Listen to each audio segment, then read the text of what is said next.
Heureux qui, comme Ulysse, a fait un long voyage. Mais pourquoi Ulysse était-il donc heureux? Salut, c'est Simon. Et aujourd'hui, mes impressions de lecture de 3 petits livres de la collection Heureux qui, comme.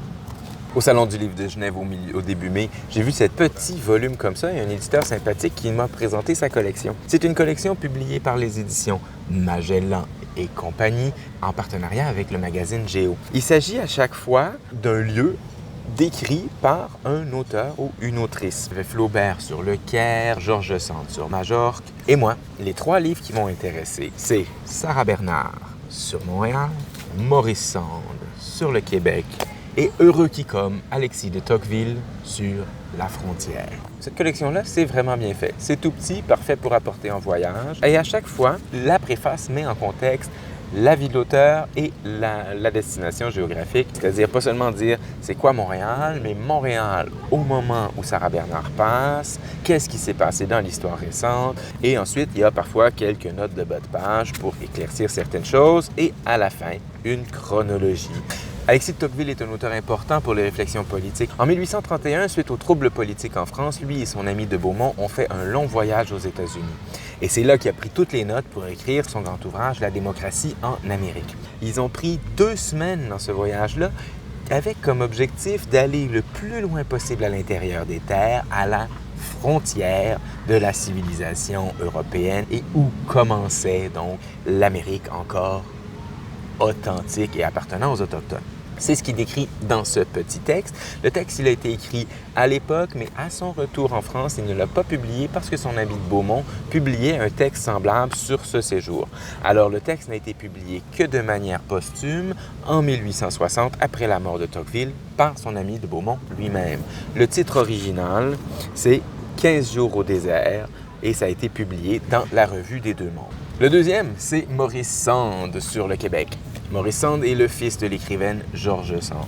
Il a entrepris un long voyage qu'il a d'abord mené en Afrique du Nord. Pendant ce voyage, il écrivait de longues lettres à sa mère. Puis il a rencontré un de ses amis, le prince Napoléon, qui partait en mission diplomatique pour les États-Unis et qui l'a convaincu de l'accompagner. Le récit commence alors qu'ils sont sur le lac Huron. Et l'essentiel du récit ici, c'est vraiment la traversée des lacs. Donc lac Huron, lac supérieur, c'est tout un voyage en bateau.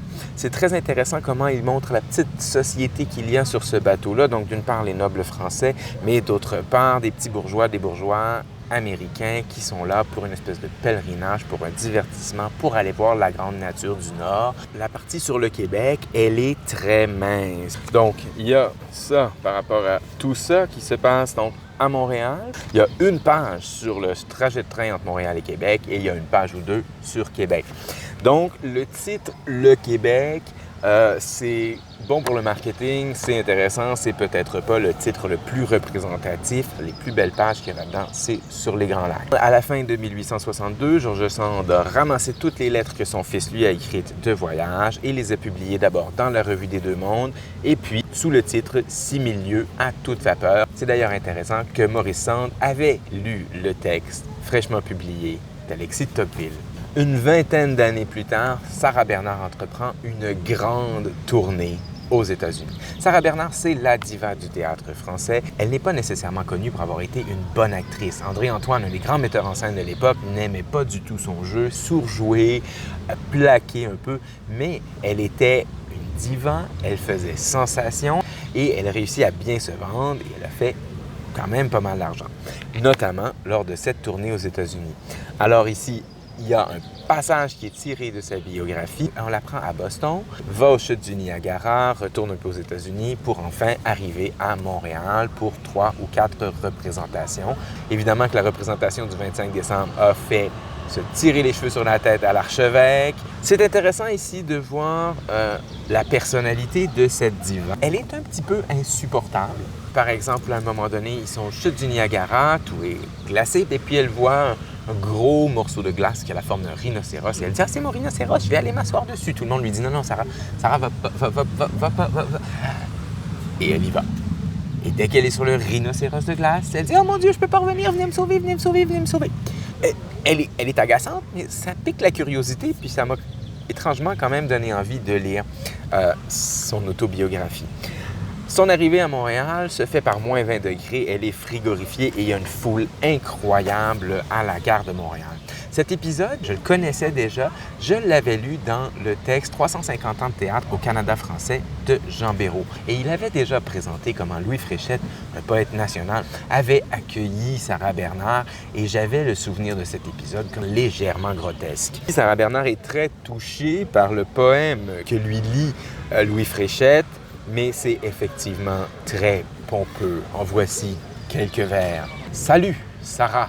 Salut, charmante Tonia Sol! Lorsque ton pied mignon vient fouler notre sol tout couvert de givre, est-ce un frisson d'orgueil ou d'amour, je ne sais, mais nous sentons courir dans notre sang français quelque chose qui nous enivre. Femme vaillante au cœur saturé d'idéal, puisque tu n'as pas craint notre ciel boréal, ni redouté nos froids sévères. Merci, de l'âpre hiver pour longtemps prisonnier, nous rêvons à ta vue aux rayons printaniers qui font fleurir les primes verts. Ah mon Dieu, sans commentaire. Ce que j'ai aimé de cette petite collection, c'est une collection thématique. Ça m'a donné envie d'aller lire soit d'un côté les textes d'auteurs que j'aime pour des lieux que je connais pas, soit d'aller me dire « Ah, je m'en vais à tel endroit, y a-t-il un texte là-dessus? » Vous avez compris que parfois le titre ne correspond pas tout à fait strictement à la région. On le sait, on l'accepte, on le pardonne. Ce qui, moi, m'a intéressé dans ces 3 descriptions du nord-est de l'Amérique du Nord en 1830, 60 et 80, c'est le rapport aux Premières Nations. Tocqueville, quand il est encore dans les villes, il remarque que ce qu'on lui dit par rapport aux Premières Nations est souvent négatif. Les Autochtones sont ivres, paresseux, dorment partout, ne leur faites pas confiance. C'est un discours extrêmement négatif.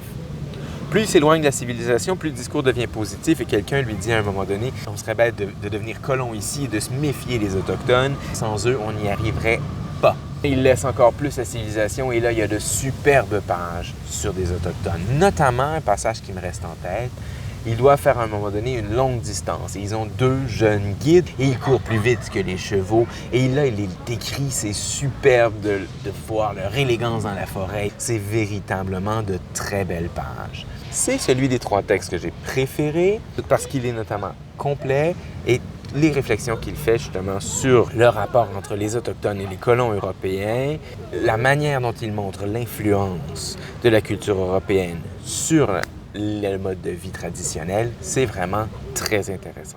Chez Maurice Sand, il y a un moment donné, le bateau l'accoste et puis il y a un village tout près et presque par hasard, dans ce village-là commence une grande cérémonie avec costumes traditionnels et danse et tambours et musique et chants. Et les Européens sur le bateau débarquent et arrivent à bord et sont fascinés et sont vraiment contents d'assister à ça. Et quand la cérémonie finit, eh bien, on passe le chapeau.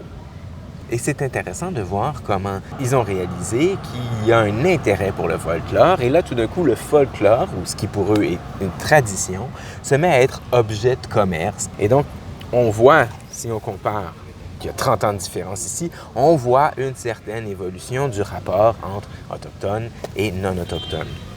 Il y a un tout petit passage sur les Autochtones dans le livre de Sarah Bernard. Ils sont à Montréal et on lui propose un tour à Kahnawake.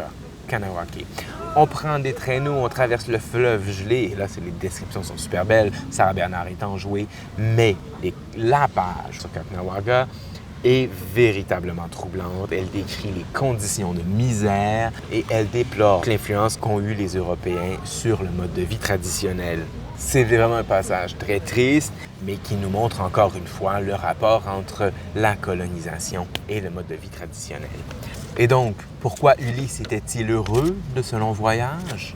Joachim du Bellay a écrit dans Les Regrets, « Heureux qui comme Ulysse a fait un long voyage, ou comme Sestuila qui conquit la toison, et puis est retourné plein d'usages et raisons, vivre entre ses parents le reste de son âge. » Donc finalement, ce vers de Du Bellay est souvent utilisé pour parler du voyage, alors que le poème, c'est heureux de retourner à la maison.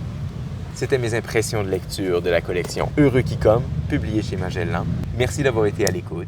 Aimez, partagez et bonne lecture.